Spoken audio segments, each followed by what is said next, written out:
नमस्कार, आप सभी को स्वागत है हमारे YouTube चैनल जीत की पाठशाला में। आज एक बार फिर हम लोग लेके आए हैं बजाली डिस्ट्रिक्ट के कुछ क्वेश्चंस जो कि पिछले प्री फाइनल एग्ज़ाम में आए थे। तो चलिए बिना किसी देरी के इस वीडियो को शुरू करते हैं।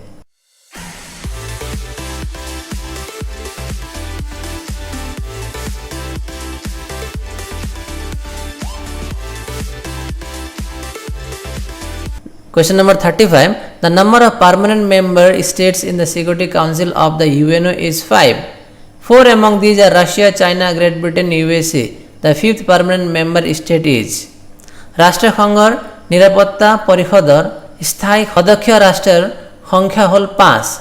তাৰে 4খন সদস্য ৰাষ্ট্ৰ হ'ল ৰাছিয়া, চীন, গ্ৰেট ব্ৰিটেইন, আমেৰিকা যুক্তৰাষ্ট্ৰ। পঞ্চমখন স্থায়ী সদস্য ৰাষ্ট্ৰ হৈছে। तो जैसे कि हम लोग जानते हैं कि यूएनओ का जो सिक्योरिटी काउंसिल है उसमें कुल मिला के 5 जो है वो परमानेंट मेंबर है। उन 5 में से 4 है रशिया, चाइना, ग्रेट ब्रिटेन और यूएसए। तो 5वां देश कौन सा है देखते हैं। ऑप्शन ए में है फ्रांस, बी कनाडा, सी इंडिया, डी नेपाल। इसका आंसर जो है वो होगा ए फ्रांस। इंडिया को अभी तक परमानेंट मेंबरशिप नहीं मिला है, बाकी को भी नहीं मिला है, लेकिन इंडिया को भी अभी तक नहीं मिला है। तो क्वेश्चन नंबर 36 को देखते हैं। Which is the correct sequence of the evaluation of money?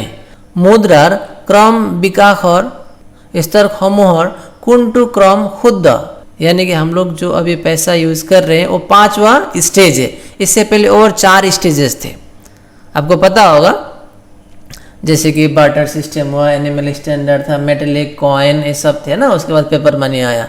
तो यहाँ पे हम लोग को सीक्वेंस देखना है कि सबसे पहले कौन सा था। सबसे पहले ऑप्शन ए में दिया है barter system, animal standard, paper money, coinage, metallic standard.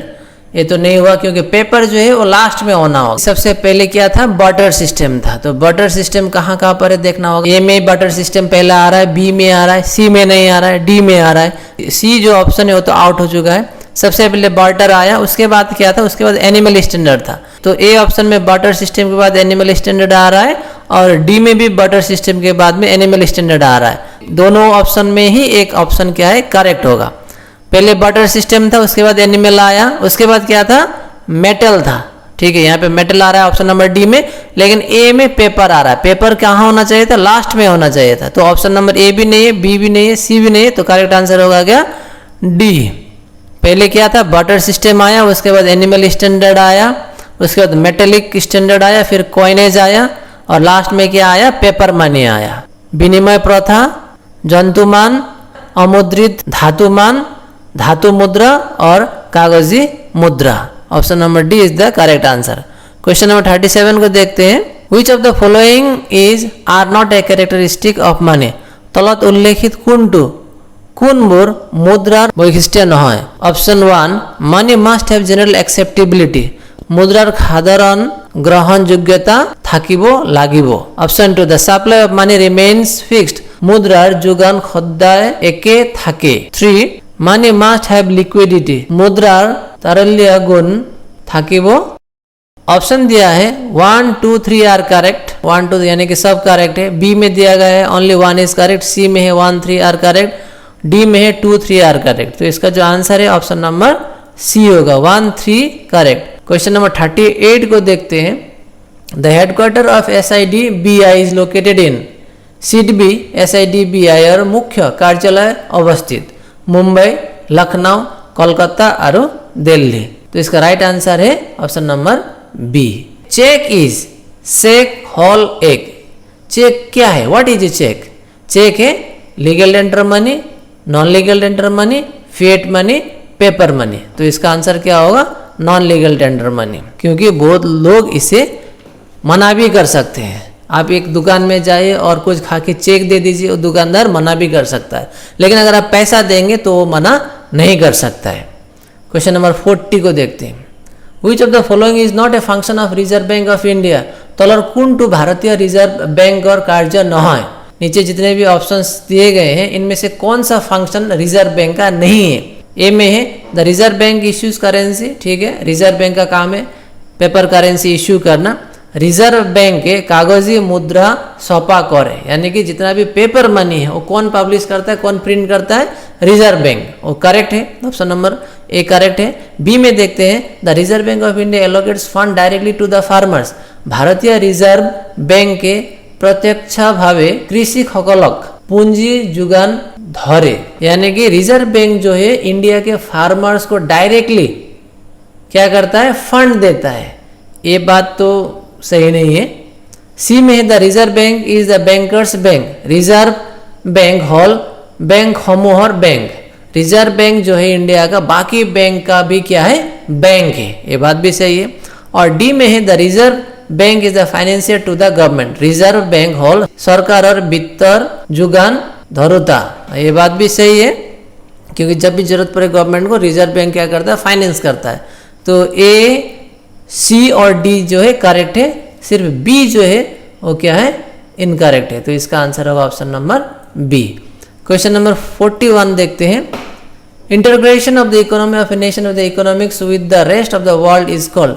देश एखনৰ অৰ্থনীতিৰ সৈতে বিশ্বর অন্যান্য দেশৰ অৰ্থনীতিৰ সংযোগ স্থাপন কৰাটোৱে হ'ল লিবাৰেলাইজেशन, ग्लोबलाइजेशन, प्राइवेटाइजेशन और डी इकोनॉमिक ग्रोथ। इसका जो आंसर है वो होगा option number B, globalisation. Question number 42 the duration of a financial year in India is. भारतवर्षत এটা वित्तीय बर्षय সামৰি লোৱা কালচোৱা হ'ল May 1 to June 30, B January 1 to December 31, C में है अप्रैल 1 to मार्च 31 और डी में है फरवरी 1 to January 31।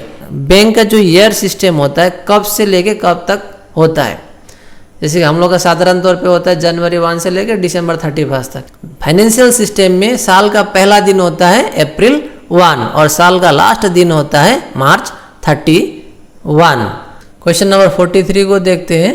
Which sector played a leading role in the Indian economy during the first period of planning? भारतीय परिकल्पनार प्रथम चुआ সময়ত কোনটো খণ্ডই অধিক গুৰুত্বপূৰ্ণ ভূমিকা পালন কৰিছিল? A the private sector, B the industrial sector, C the public sector और D financial sector।